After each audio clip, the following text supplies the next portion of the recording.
कर पत्थर की दीवार बनाई गई है। ऐसे हमारी आवाज को ना कुचला जाए। हमारे देश के 50% लोग खेतीबाड़ी सेक्टर से जुड़े हुए हैं। ये 50% लोग हमारे देश के खेतीबाड़ी सेक्टर से जुड़े हुए हैं।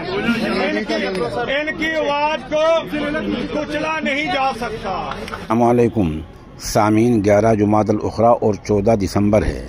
खबर का उन्वान है, शंभू बॉर्डर पर आज फिर किसानों को रोक दिया गया है। इत्तला के मुताबिक पुलिस ने आंसू गैस के गोले दागे हैं, वाटर कैनिन का इस्तेमाल किया है, यानी उन पर पानी की बौछार मानी है। इससे पहले 101 किसानों का काफिला दिल्ली कूच करने वाला था। वहाँ से निकला ही था कि घगर नदी के पुल के नज़दीक उनको रोक दिया गया है और आगे नहीं बढ़ने दिया गया है।